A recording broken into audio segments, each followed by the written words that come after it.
Chandrayaan-3 Friday को दोपहर 2:35 में चंद्रमा की ओर उड़ान भरेगा। 615 करोड़ की लागत से तैयार हुआ यह मिशन करीब 50 दिन की यात्रा के बाद चंद्रमा के साउथ पोल के पास लैंडिंग करेगा।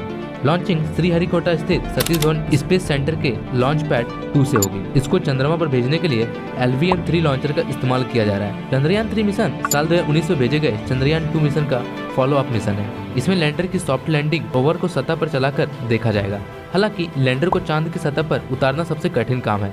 2019 में चंद्रयान-2 विक्रम लैंडर की हार्ड लैंडिंग की वजह से मिशन खराब हो गया था। चंद्रयान-3 के लैंडर के थ्रस्टर्स में बदलाव किया गया है। सेंसर ज्यादा संवेदनशील लगाए गए हैं। लैंडिंग के समय वैज्ञानिकों की सांसें थमी रहेंगी। दरअसल चंद्रयान-3 में इस बार ऑर्बिटल नहीं भेजा जा रहा है, स्वदेशी प्रोपल्शन मॉड्यूल भेज रहे हैं। यह लैंडर और रोवर को चंद्रमा की कक्षा तक लेकर जाएगा। इसके बाद यह चंद्रमा के चारों तरफ 100 किलोमीटर की गोलाकार कक्षा में चक्कर लगाता रहेगा। इसे ऑर्बिटर इसलिए नहीं बुलाते क्योंकि यह चंद्रमा की स्टडी नहीं करेगा। दोस्तों, अब हम जानेंगे कि चंद्रयान-3 का उद्देश्य क्या है। चंद्रयान-3 का कुल बजट करीब 615 करोड़ रुपए बताया गया है। इसरो ने इस मिशन का 3 अहम लक्ष्य बताया है। पहला, चंद्रयान-3 के लैंडर की चांद की सतह पर सुरक्षित और सॉफ्ट लैंडिंग। दूसरा, इसके रोवर को चांद की सतह पर चलाकर दिखाना। और तीसरा, वैज्ञानिक परीक्षण करना। चंद्रयान-2 की तरह चंद्रयान-3 के पास भी एक लैंडर और एक रोवर होगा।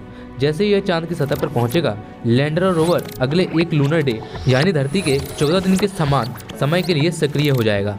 इसरो के मून मिशन का लक्ष्य चांद के साउथ पोल में सॉफ्ट लैंडिंग करने का है।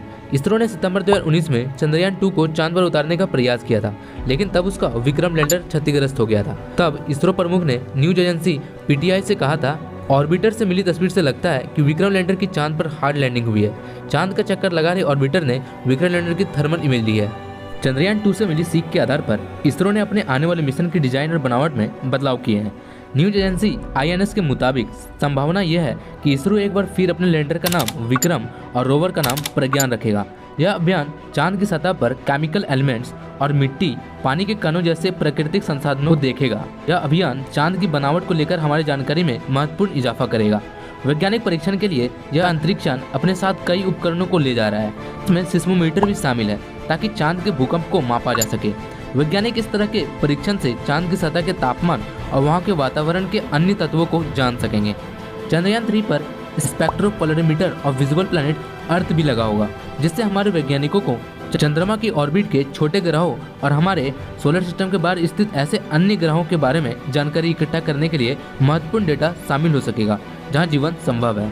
दोस्तों, अब जानते हैं कि ये कैसे पहुंचेगा चांद पे। तो लॉन्चिंग के दौरान रॉकेट के जरिए चंद्रयान-3 को अर्थ के ऑर्बिट में स्थापित किया जाएगा। इसके बाद चंद्रयान-3 रॉकेट से अलग हो जाएगा और ये अर्थ के ऑर्बिट में चक्कर तब तक लगाएगा जब तक ये मून के ऑर्बिट से 100 किलोमीटर के दायरे में नहीं पहुंच जाता। इसरो का अनुमान है कि इस नए अंतरिक्ष यान की मून की ऑर्बिट में पहुंचने में करीब 1 महीने का समय लग सकता है। और जब एक बार ये मून की ऑर्बिट में पहुंच जाएगा तो इसके बाद ये मून के चारों तरफ चक्कर लगाना शुरू कर देगा और ऐसे करते हुए ये लैंडिंग साइट के पास पहुंच जाएगा। और ये लैंडिंग साइट चंद्रयान-2 की लैंडिंग साइट से अलग होगी, यानी चंद्रयान-2 ने जहां लैंड करने की कोशिश की थी, चंद्रयान-3 उससे अलग साइड पर लैंड करेगा। चंद्रयान-2 मून के साउथ पोल में 70 डिग्री लैटिट्यूड पर क्रैश लैंडिंग की थी, जबकि चंद्रयान-3 साउथ पोल में 69.36 डिग्री के लैटिट्यूड पर लैंड कर सकता है। इस लैंडिंग से पहले चंद्रयान-3 का लैंडर और रोवर इसके प्रोपल्शन मॉड्यूल से अलग होंगे और इस घटना के बाद सारा काम इस अंतरिक्ष यान के लैंडर और रोवर का होगा। लैंडर इस अंतरिक्ष यान का वो हिस्सा है जो चंद्रमा की सतह पर इसे लैंड कराएगा और रोवर वो हिस्सा है जो लैंडिंग के बाद चंद्रमा की सतह पर घूमकर उसकी सतह का अध्ययन करेगा। चंद्रयान-3 का एक अहम मकसद चांद के जियोकेमिस्ट्री को समझना है।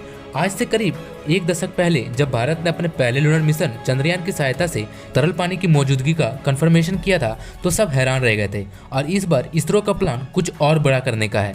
चंद्रयान-3 अपने मुख्य उद्देश्यों में से एक मून के हाइड्रोमेट्रिक्स को डिकोड करना भी लेकर चल रहा है। ऐसे में ऑर्बिटर की अब तक की रिसर्च से मिले डेटा को फर्दर बेस बनाकर ग्राउंड पर मौजूद लैंडर और रोवर लूनर सॉइल और रॉक्स को एग्जामिन करेंगे, जिससे हम उनमें मौजूद वाटर और सिमिलर कंपोनेंट्स को बारीकी से देख पाएंगे। ये चांद की ज्योग्राफिकल कंपोजिशन और केमिस्ट्री की ओर एक बड़ा और निर्णायक कदम होगा। लूनर कोलोनाइजेशन जैसे बड़े गोल्स को सर्व करने में कम्प्लीमेंट्री साबित होगा। तो दोस्तों, अगर आपको ये वीडियो पसंद आए तो वीडियो को लाइक जरूर करें और ऐसे ही वीडियो देखते रहने के लिए हमारे चैनल को जो सब्सक्राइब कर ले। धन्यवाद।